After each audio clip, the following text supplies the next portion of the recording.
literacy leaders and champions. Welcome to Literacy Talks, a podcast series from Reading Horizons, dedicated to exploring the ideas, trends, insights, and practical issues that will help us all improve our professional practice, knowledge, and confidence in teaching reading. Our host is Stacy Hurst, professor at Southern Utah University and chief academic advisor at Reading Horizons, where reading momentum begins. Joining Stacy are Donnell Pons, a recognized expert in literacy and special education, and Lindsay Kemeny, an author and a Utah-based elementary classroom teacher. In today's episode, our trio of literacy experts reflects about and responds to the episode featuring special guest Dr. Matt Burns and closing the research to practice gap. Let's get started.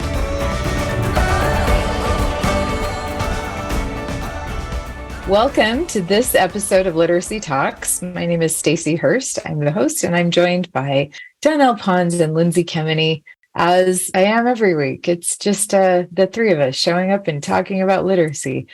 This time, Lindsay got to choose our topic, and I just barely said it's the three of us showing up and talking about literacy. But our last episode, we actually had somebody joining us for that conversation. Lindsay, I know your topic is related, so we'll just turn the time right over to you. Yes, last time we met, we had Dr. Matt Burns on, and wow, what a pleasure and an honor it was to have him on our podcast. He's just so knowledgeable, and I just really love him. He's so down to earth, and I feel like he's really trying to close that research to practice gap. He's always talking to teachers. He's sharing his expertise on social media. You know, he's really active on Twitter and in the Science of Reading, What I Wish I Would Have Known in College Facebook group. And I just appreciate those efforts he takes, because as he says, researchers are really blunt, and sometimes it can be hard to understand them. And I think he's just doing a great job trying to close the gap. So did you guys catch that he said he listens and subscribes to our podcast? That was really cool. So I thought today that we would just kind of follow up and discuss a little bit more about what we talked with Matt last time. And I thought we would start our conversation talking about reading levels. And as you may remember, he was explaining that, those levels are really remarkably inaccurate. And he specifically talked about one assessment, the Fountas and Pinnell, what is it called? Benchmark assessment that he did a study on. And they found that the accuracy of that was 54%, only 54%. So I just thought that was really interesting. And one of the stories he told that kind of stood out was, he had a teacher who they had a lot of data at their school. And so he just chose a few different students who were all in a level G. And then he showed that on the MAP test, one of those students was the 73rd percentile and the other was in the first percentile. And on a Dibbles test, one was reading 80 words per minute and the other only 20. And yet they were all that same level G, just kind of showing how, we can't really depend on those levels. Do you guys have any comments or anything that kind of hit you that was interesting that he said about leveling? As you were just talking, and I know I probably reference this far too often, but I just really was remembering my time in the first grade classroom, which was the grade that I taught and loved the most. You know what? Because those levels were text centric, not student centric, right? And so no wonder we had a discrepancy. But we know from research and those of us who are lucky enough to know from practice that when you're meeting individual needs of students, that's when you get the best results. But again, those assessments didn't really even help us unless you were really skilled at looking at that data, really knowing where the student was and what they needed. So I think about how that looked in application, and it was far too much of a focus on the level of the text and not exactly what the student needed, the skills they needed to progress. I think working with older readers like I do, that this is a thing that's always present in the conversation, always present in your instruction, is because your students, given, depending if they're middle school, high school, adult, they're always being expected to lean into text that is, well beyond where their reading skill may be. And so as an instructor in these spaces, you are always working with various kinds of text, right? The student may bring homework text that looks quite different, but they're always being asked to approach text that may be challenging. And so we got around to this really important aspect that Matt brought up that I think the tutor or the instructor of an older student maybe gets to sooner. And that is, you got to listen to each student. Essentially, you got to know where that student is by listening to that student approach the text, right? What does it sound like? What are all those things that that student is doing when they're reading that text? And that was one thing that really stood out to me when we had the conversation with Matt, is leaning into that space of really listening to each student. It's that, as Stacy was even alluding to too, is not that one size fitting all. And you've said it too, Lindsay, as well. Yeah, I think that's so important. And I think sometimes when some teachers might think, wait, but running records, I gain valuable information with that, and we're saying, yes, just listening to a student read, that is going to give you valuable information. But what decisions are we making based on that assessment? A lot of times Matt was explaining that those running records, we're just looking at the score and making a decision on the score. And since those are so subjective and they're not as accurate, right?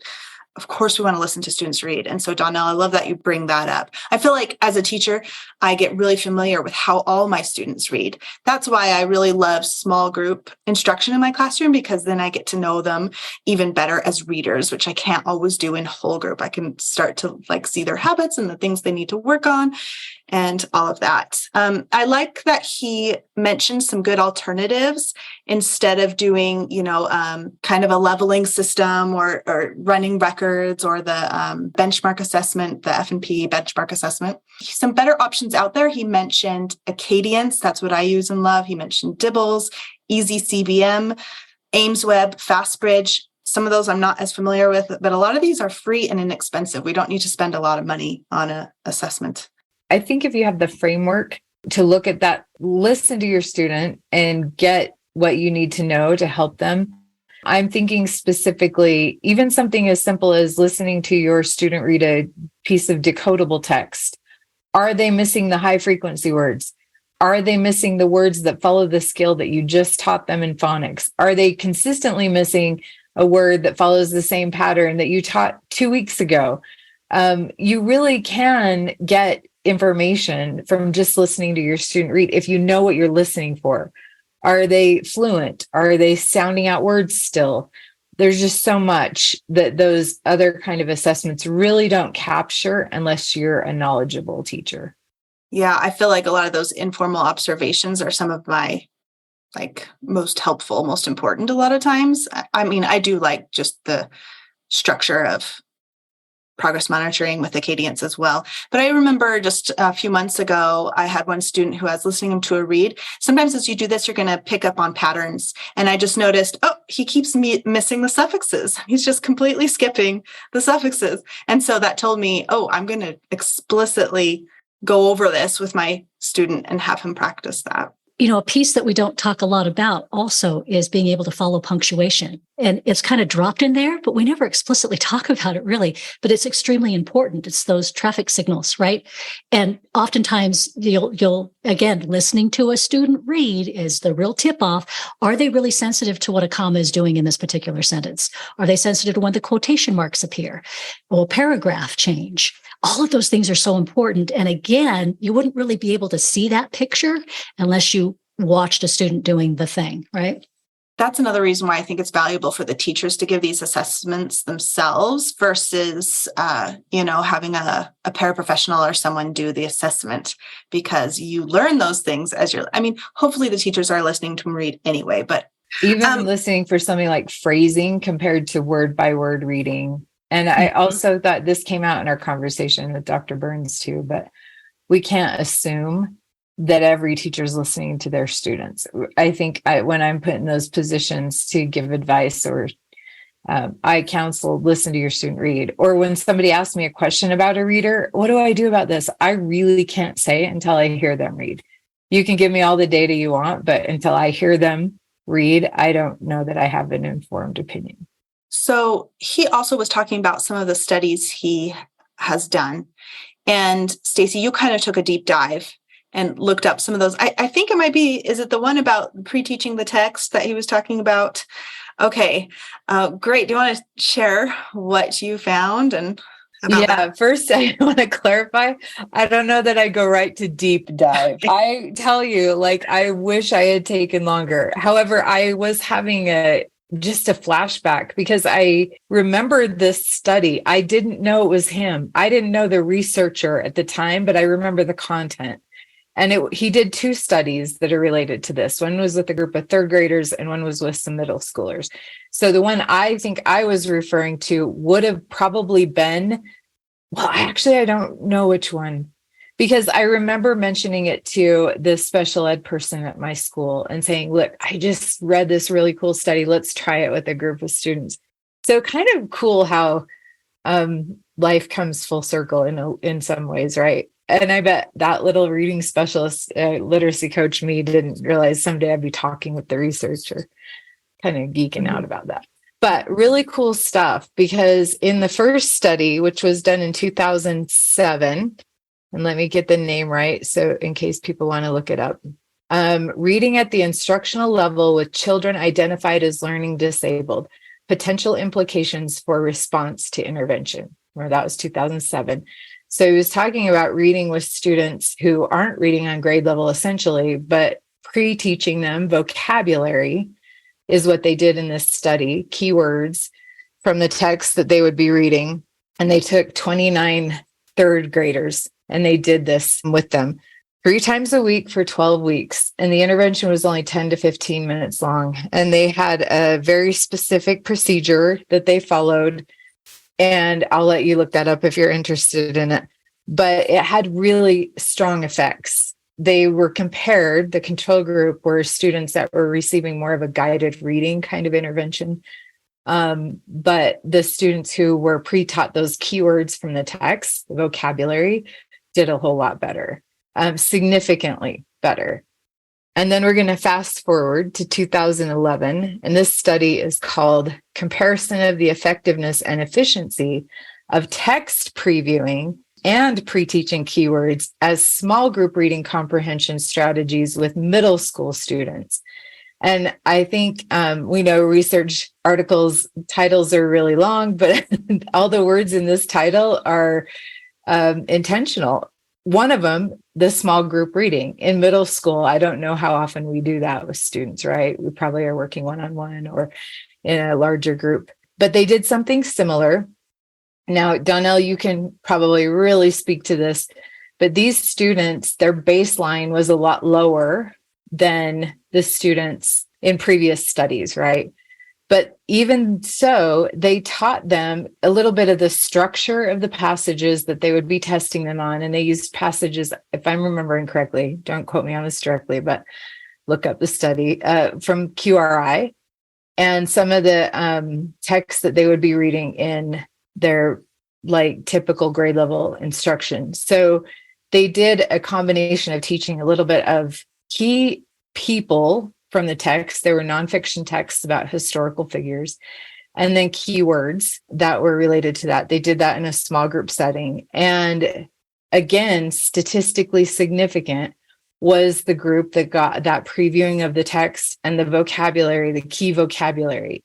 Interestingly, though not statistically significant when you compare the two, the keyword approach did a little bit better than the previewing the text or like, prominent figures in the passage and so forth, but not statistically significantly different, just a little bit better, the keyword. So vocabulary, and we know that, right? This is the cool thing about research, background knowledge, which this kind of approach would build. And then also vocabulary are the two things that have the greatest impact on comprehension. And sure enough, the statistics bore out with that the students receiving this intervention did much better. Some of them passed. I think half of them passed the test that they were given at the end. They didn't do really well because they started out so low. So it wasn't like they got onto the grade level or above it, but they made significant progress. So I thought those two things are really encouraging and cool when you think about what to do with those older students specifically. Yeah. And something he had said, I believe he said in the podcast, was like the control group, they were giving them texts that were kind of like quote unquote on their instructional level, right? Versus they were pre-teaching and getting them ready for just the regular grade level text, right? So more complex text. So maybe also showing us the importance of complex text, and that just by setting these students up with some pre-teaching, we can help them be successful with those complex texts. So Lindsay, just to add on to that discussion, so many interesting points come up, and I know we're making a lot of connections here with things probably we already are familiar with, things that might be slightly new to us. So kind of giving the listeners also a minute to kind of think about what exactly it is they've just heard and connecting it to maybe things that they've done in the past, things they'd like to try. But Stacey, I think that's interesting, leaning into the vocabulary, because we also know from other studies that when they were looking at readers who are not quite at grade level as they're older, that even their oral vocabulary also seems to be lower as well. So that vocabulary piece, period. And that makes sense too, right? Because it's enriching to be able to read. It enriches one's vocabulary. You cannot teach all of the words, but being able to get into text and have words in context that then expand your ability to, oh, I know that word. I heard it here. Oh, I can associate it there. And how that's just that feedback loop of being able to read. And as students are older and not touching text, and many of them not touching it at all, how that's not happening for them, right? So unless they're having very rich conversations, which many students aren't, then that isn't happening for them. So this piece is really important. As you can see, even moving forward, as students become less and less maybe socializing in groups, more and more isolated on their own, engaging with just maybe computer, that sort of a thing, that these things are things we really need to think about as educators and in the reading space. But what I was thinking about with you talking about that complex text and helping the students be able to reach it is that oftentimes we can take a step, and oftentimes those steps might be, I could take the same words, but in a text where maybe some of the bits and pieces have been reduced down. So oftentimes I've used a text where they've shrunk a paragraph down, but I'm still using that same vocabulary. So the student gets familiar. So this is just ideas for educators who maybe have older students. And then I step into that text once we've talked about vocabulary and they've got that under them and we've gone through a paragraph and we've been able to make some connections. And then we approach text at regular level. I find even that step sometimes is fantastic for a student to say, oh, that's not that big a reach for me now that I have this under my belt, right? Taking the whole thing at once seemed a lot, but once I broke it down, it wasn't nearly as much. So all these pieces from Matt Burns helping us along the way and giving us these research pieces are so helpful in so many settings. Which is a great scaffold too. And I think the thing that impressed me about both of these studies is that it had a significant impact on comprehension. Yeah. And I know that sometimes we work on that word level, the phonics, and it might have an impact on accuracy. But it's not always easy to measure the impact instruction like that has on comprehension. But this actually, they did a procedure called incremental rehearsal, I think is what it was called. And those students, their fluency was even better. So they could recognize those words more automatically in the context of the passage that they were reading as well. So just a really robust approach, I think. And I was going to add, comprehension's the everything, right? Like you said it, Stacey, that's where we want to be, right? That's the whole point. So, Stacey, in that study, the ways that they were scaffolding that text, the way they were previewing the text, they were pre-teaching the vocabulary words.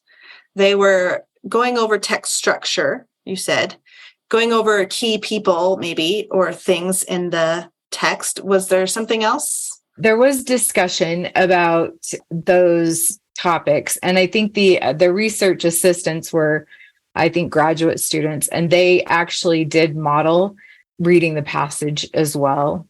Okay. But that was at the very beginning. Again, just take this with a grain of salt, because I really used my skimming skills to read these studies, but I'm going to go back and read them word for word again. But they did that at the very beginning of the intervention. So, these were weeks long. So it's not like they were hearing that every day. But Say hello to the new Reading Horizons Discovery, the evidence-based foundational literacy program educators asked for. With innovative technology to support teachers and students, a complete collection of decodable books, a digital sound wall, built-in real-time coaching, and more, Reading Horizons Discovery puts it all together to help K through 3 students achieve reading proficiency. Now you can take off with a trusted science of reading approach and simple instructional method. It's easy to stay on top of student progress and individual needs with a tech-enabled tool and streamlined student data. Take action to transform reading challenges into literacy success. Go to readinghorizons.com/product guide to download your program overview today. Something else we talked about with Matt Burns, we started talking about the secondary space a little bit and how to help secondary teachers, what to teach them, how to help them to know how to help secondary students who are striving readers. And Donnell, I would just love to hear a little bit about your thoughts about this, since this is, you are an expert in this space. What should secondary teachers know about reading? What kinds of things can they do to help these, struggling readers? It was so interesting because Matt made the point, which I thought was one to pick up on if we didn't already. And that was that not all the teachers in the secondary space know anything about how to teach reading, right? They don't. They haven't had that training.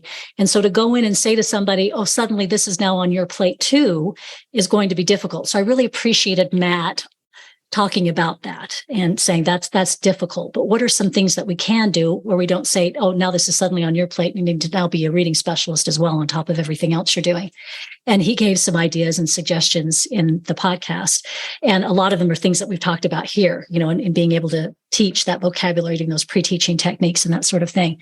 But I also think something interesting in that space that I don't know enough of us are utilizing or understanding in that space is, if you think about it, and a student has been trying to get those pieces together to become a reader, the text has always been rather difficult. Maybe they've avoided reading, so they have not having those experiences with a text.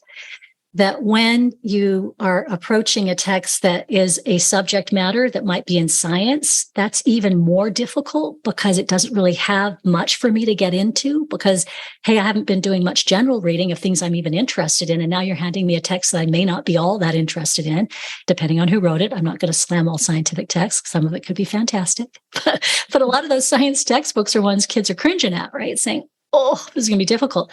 So even just as the instructor, taking a look at whatever passage it is that you're going to have the students responsible for, maybe it's a chapter on something and maybe it's, on cells, but going through that chapter just to look at it and say, if I were to start this read here and I wasn't heavily into reading and the first paragraph, what would I get out of that first paragraph as a 13-year-old, as a 15-year-old, whatever your classroom happens to be.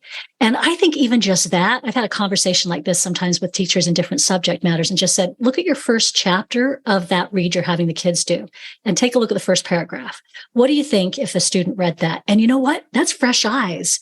So I think that perspective taking is really important in that space. I don't have to be a reading expert, but perspective taking of if reading is not my thing, I haven't been doing a ton of it, so I'm not really sure of myself and my skills. If the read I've been asked to then perform is challenging, how can you help me with that read? And boy, has that, just even that perspective shift for teachers has been different so what the teacher does is says, wow, that's a really big leap to jump into that first paragraph. I would do.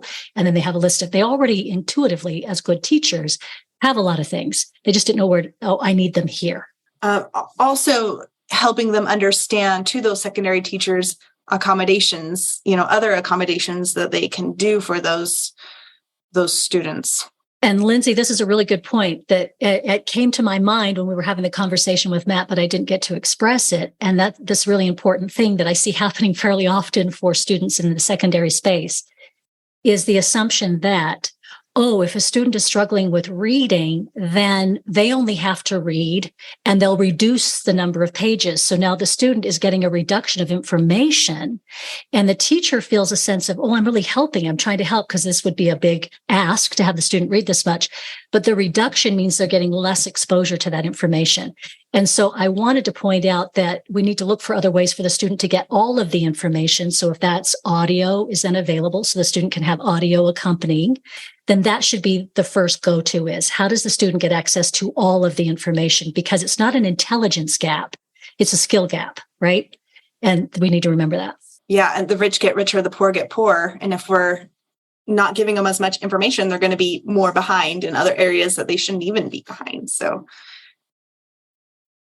yeah. And to combine the things we just talked about, if you're in a situation in a high school, middle school setting, junior high, where you have other professionals working with those same students, you could use them to pre-teach that content, right? In ways that the student would be able to access it in a scaffolded manner with more than one. I love that, approach. Stacey. I'm going to put in my 2 cents that yes, that's the ideal model, is to see that happening. Something else Matt Burns brought up was this idea of hero worship. And he, this was a big caution to everyone.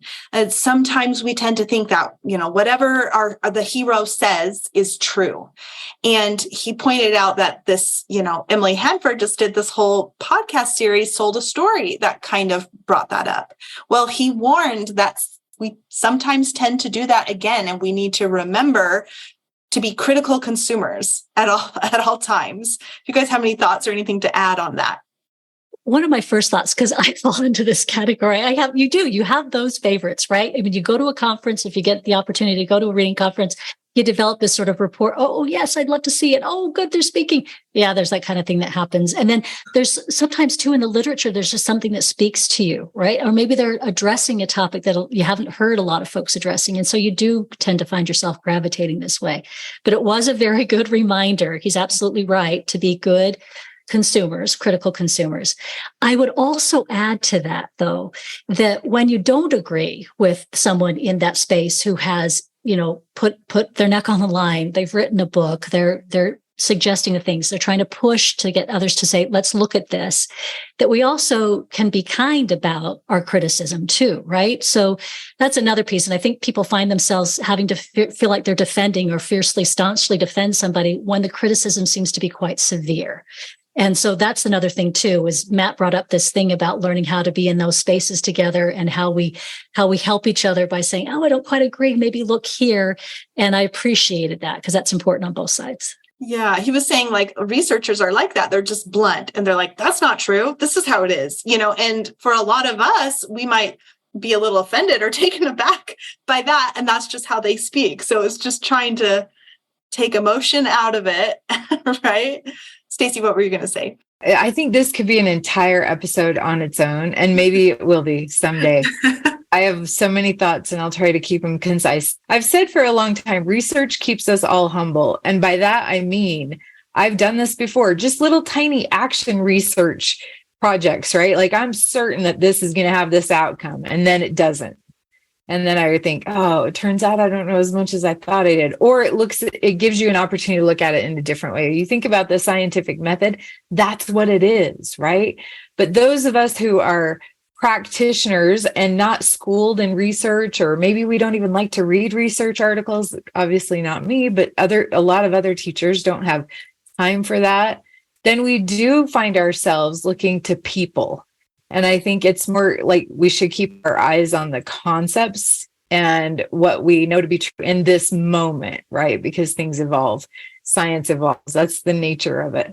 I'm thinking the inverse as well. And we kind of tend to demonize people, right? I think recently, I'll just say the name. A lot of people have been talking about her, but Lucy Calkins has been in the news a lot. And I think I was one of those. And I did do a writer's workshop model in my first grade class, by the way. So I think I've gone from one extreme to the other with her. And then I realized she's just trying to sell us a story, right? But then I listened to the new episodes of Sold a Story, and I was listening closely to her tell her story. And who did she turn to when she had questions about curriculum and content? Fountas and Pinnell. She was sold a story too. And her career took a different path because of that, right? Because she did buy into it, like many of us did.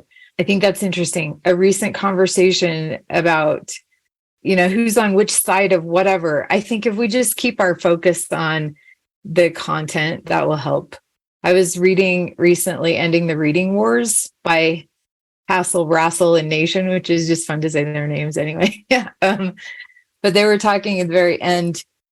They said one of the reasons they wrote that paper was because of the need for balanced instruction. But that term has kind of been just kind of put in a negative light, right? But it's still, the concept is still there. We need to teach the right things at the right time. We need a balance of that instruction. It doesn't mean equal time, but it means we need to look at it through the lens of what science tells us. So anyway, I'm sorry, I just kept rambling, but again, keeping our focus on the content and the information and not necessarily the people. Although, I don't know, I'm pretty close to hero worship with Louisa Moats, I think. So I'll admit that. Well, and of course, it's good for us to have people we look up to and admire, but it is just trying to stay close to the research and being willing to look at, all sides of an issue and maybe all points. What were your thoughts on that topic? I loved it. I think that's true, that we get too much like, and I felt that frustration myself with certain topics when I'm like, this person I admire so much, and they just said this. And this person who I admire so much just said this. And those are like, I am teaching in 1 hour, and what am I supposed to do? Because those are completely opposing, so it can be frustrating sometimes. But I think it's so good for us to remember we don't have to take what one person says as gospel truth all the time. We can look at, like I'm saying, all sides of the issue. Donnell, were you going to say something about that? I was just going to say the researchers that I find I'm most drawn to are the ones who are not dismissive when others say something like, well, I'm not sure about this. Have you thought about?